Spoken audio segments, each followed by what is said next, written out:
Serialization of Rebel with a Cause, Mark Twain's Hidden Memoirs, Chapter 48 of 78. Birth of Clara, 1874. On June 8, 1874, our middle daughter, Clara, was born in Elmira, New York, as her mother and her big sister Susie had been. We were back to having 2 children again. Clara was a playmate, a companion for Susie, who greeted this newest member of the family by offering her favorite doll to her sister.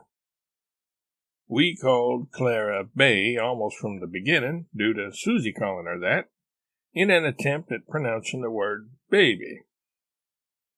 Editor's notes: 1874 was one of the happiest years of Twain's life. On the last day of February, in a letter to Dr. John Brown of Edinburgh, Scotland, he wrote the following: "The child is Susie." Clara had not yet been born. "Indeed, I am thankful for the wife and the child, and if there is one individual creature on all this footstool who is more thoroughly and uniformly happy than I am, I defy the world to produce him and prove him. In my opinion, he doesn't exist." The footstool is an allusion to several Bible passages where the earth is referred to as God's footstool. In a letter that he wrote to Joe and Harmony Twitchell in Hartford, announcing Clara's arrival, Twain reported the following.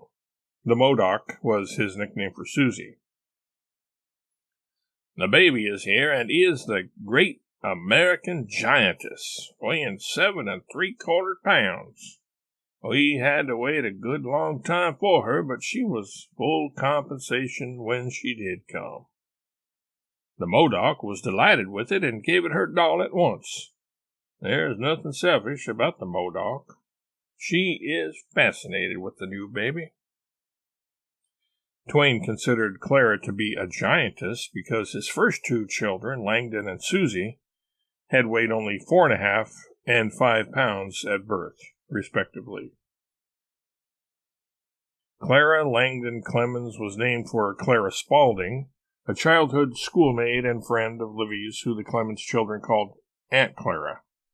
As had been the case with Susie before her, had Clara been born male, she would have been given the name Henry. Similar to what Twain wrote about Jean on the event of her death, only belatedly did Twain comprehend Clara's finer points. In a 1906 letter to Mrs. Henry Rogers, when Clara was 26, he wrote of her, "She is getting to be a mighty competent singer. You must know Clara better. She is one of the very finest and completest and most satisfactory characters I have ever met. Others knew it before, but I have always been busy with other matters." Clara lived until 1962. As had her paternal grandmother, Twain's middle daughter thus lived into her late 80s, easily amassing more years of life, 88, than the rest of her siblings combined, the 3 of whom lived a total of 55 years, an average of a little over 18 years each. Clara's daughter and Twain's only grandchild, Nina Gabrilowicz, died just 4 years after her mother in 1966, at the age of 56.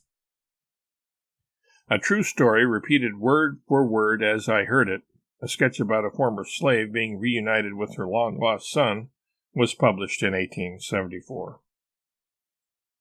The story of the bad little boy, as well as the story of the good little boy, were published in 1875. In both tales, the protagonists end up with the opposite result for their deeds than readers of the day were accustomed to, the bad boy thriving, and the good one being left in the dust.